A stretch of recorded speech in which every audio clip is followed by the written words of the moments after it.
miss being a part of something important. I still think there's a Dark Army connection here. Don't waste my time. You're trying to destroy me. It was a moment of weakness. What am I doing here? Why are you trying to shut me out? It's you. Hey guys, Pete here. It's going to be my Mr. Robot Season 3, Episode 2 trailer breakdown. There was a short teaser that they showed after the episode, and I'm going to break it down frame by frame more or less and talk about what we learned. There's also been the synopsis, the episode synopsis that came out, so we'll look at that. It says, Elliot is lit by his goal to undo 5-9. Darlene is caught between a rock and a hard place, and Mr. Robot sparks a panic. The trailer starts out with Elliot outside the E Corp building. We've seen this before, but now we have a little bit of context. He's probably just showing up for his first day of work. We saw him tell Angela he needed to get a job there, and it looks like that part is going through. There's a voiceover here of Elliot. He says, I miss being a part of something important. Now that probably isn't connected to the idea of him working at E Corp, but we do know he's trying to undo what happened with 5-9, so I guess in a way it could be related to that. Him getting inside at E Corp is related to him trying to turn back the clock on the things that happened after the hack went through. We see Dom in front of a computer with two screens. I zoomed in, but the focus is on her, so you can't really tell what's happening on the screen. If I had to guess, I would say they're looking at the scene where Cisco was shot on the left side. It looks like CCTV footage, and it looks like Santiago is behind her, but the person's obscured, and then there's some code and a Linux shell thing going on the right side. Her voiceover says, I still think there's a Dark Army connection here, which is basically what leads me to think that they're talking about the crime scene where Cisco was shot. Someone's wearing an F Society mask and making a new video. I would imagine this is related to the synopsis and it's saying that Mr. Robot sparks a panic. There's no way to tell for sure who's making the video, but that seems like the best guess to me. Otherwise, I'm not sure what that's referring to, Mr. Robot starting a panic. Next, we have a shot of Elliot that we first saw in the Close Your Eyes trailer. This is probably the hypnotherapy Krista says that will help Elliot. He closed his eyes, sans the voiceover telling him to do so, and there's a shot of White Rose as Minister Zhang. She says, don't waste my time. She's in a room that doesn't look familiar to me in this short clip, but I'm pretty sure we see it again later, which I'll talk about. After that, there's an aerial view of Elliot and Darlene on the boardwalk at night. This is also something we'll see again later.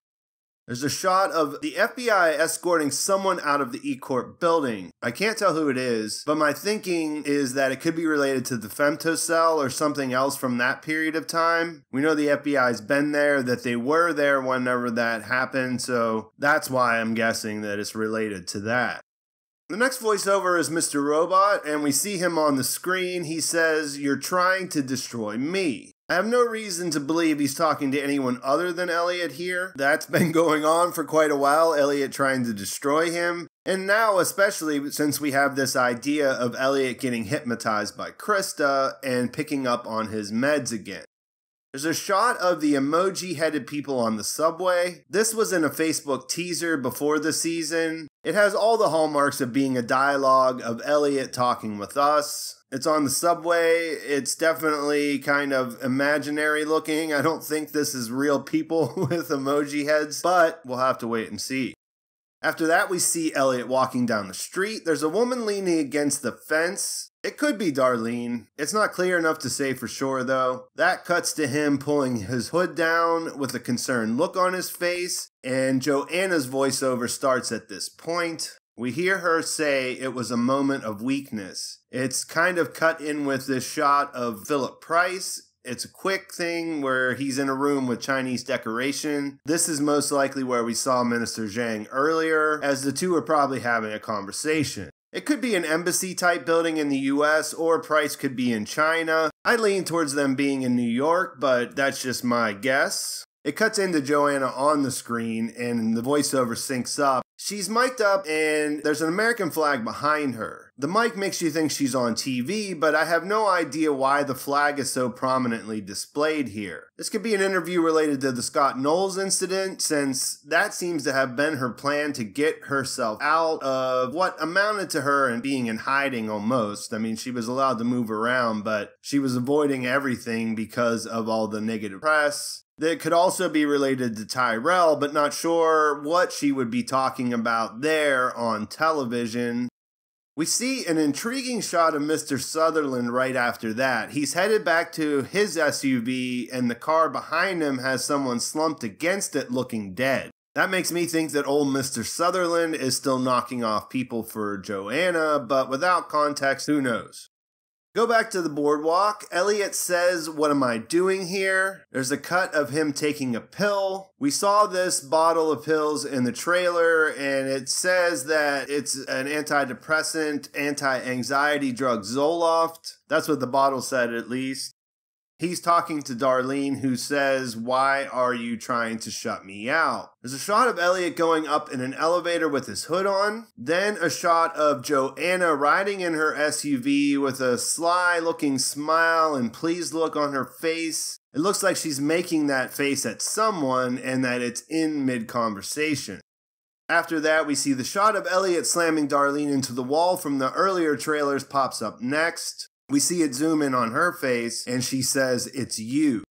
Here we have to imagine, in the longer version of this in the trailer, we saw that it switches from us seeing Elliot to us seeing Mr. Robot. Originally, I thought that was the glitching kind of thing that we saw in season 2. But what it appears like now is that we're going to be seeing Elliot and not knowing whether it's Elliot or if it's Mr. Robot Elliot. So maybe perhaps whenever he's slamming her against the wall, she realizes it's Mr. Robot, and then we see it as Christian Slater instead of Rami Malek. That's kind of interesting that when we're seeing Elliot doing stuff, we might not know which Elliot it is. I don't have anything else to go off except for that trailer, so we'll have to see how it plays out.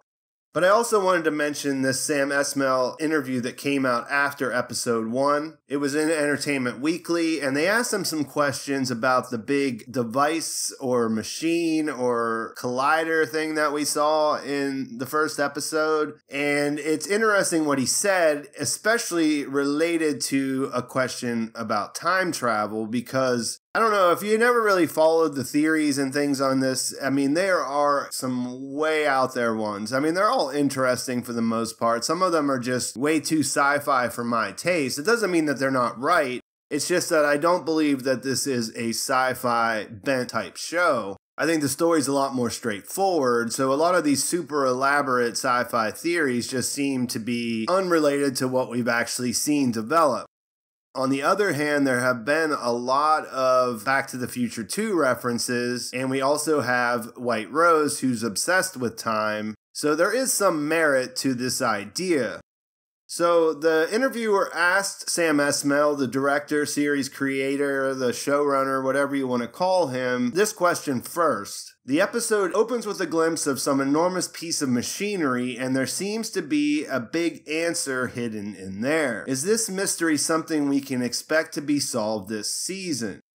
Esmail answers, and I'm reading this directly from the article, White Rose's motivation has always been shrouded in a lot of mystery for those last 2 seasons. Even though I didn't want to answer exactly what it was, I wanted to at least show the thing. And I wanted to drill down on her obsession to control her reality vis-a-vis this technology she's producing. That parallels any real-life billionaire in our world who's obsessed with technology and makes these lofty claims, whether it's anti-aging or singularity or AI or space. We kind of wanted to model White Rose's arc on that level. What if someone with extreme wealth and resources had this goal of being able to control their own reality, and they really wanted to execute that through technology? That's as much as we want to reveal right now to the audience. We're going to give out more details later. It was important to set that up this season because I think we've been teasing it long enough. We thought it was important to at least show the thing, even if you're not exactly clear on what you're seeing.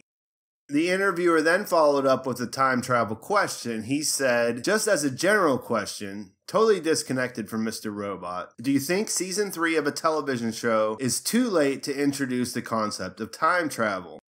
Sam Esmail answered, and he was laughing. He says, the problem with time travel, I've always said in the writer's room that whenever you introduce time travel, it's game over. Then all the rules go out the window. Throwing out time travel in the middle of a series run is a little late. Now, this isn't an actual flat-out denial, but I think it is a denial just the same. And I mentioned in my episode 1 recap and review that I just never have seen it going that way. I follow most of the theories on Reddit and other places, and I've read them all. Like I said, there's plenty of compelling ones. I just haven't adopted any of them as what I think the show is going to do. I could be wrong, but I don't think so, and I think this actually backs that up. I do think what he said about White Rose is a lot more interesting, and I think it's a lot more relevant to what's going on in our lifetime. Wealth redistribution going up to the top is something that's been going on pretty consistently for the past 40 years. Of course, there's been other periods in our history where there's been that same kind of massive wealth at the top. But, I mean, there's just a lot of billionaires out there now, and some of them are a little bit wacky. I'm not going to talk about anybody in particular, but when you get into billions of dollars and tens of billions of dollars, you know, that is an amazing amount of resources. And White Rose is a pretty interesting character because we know that there is a real command of technology there. So I really like this little nugget that he threw out. I think it's interesting. I would love to hear your theories about what you think White Rose is up to. I think it does actually tie into that thing being underneath the ground in New Jersey as well. I think that is the Washington Township plant, and that is why White Rose is so obsessed with that area. But time will tell. We don't know for sure yet. And that's about it for this video. Thanks for watching. Please like the video if you enjoyed it. Please subscribe to my channel if you haven't already. My next Mr. Robot video is going to be Easter egg related. It's going to be a collection of all the little things you might have missed in the episode. There were quite a few prominent things that stood out to me on first watch that I didn't mention in my recap. There was a real noticeable QR code, a couple of URLs, things like that. So I'm going to put those all together in a video that'll come out this weekend. Make sure you give me a follow on Twitter and my other social media accounts where we can interact over there, and take a moment to check out my Patreon and see if you want to get involved with that. Thanks for watching, guys. I'll talk to you soon.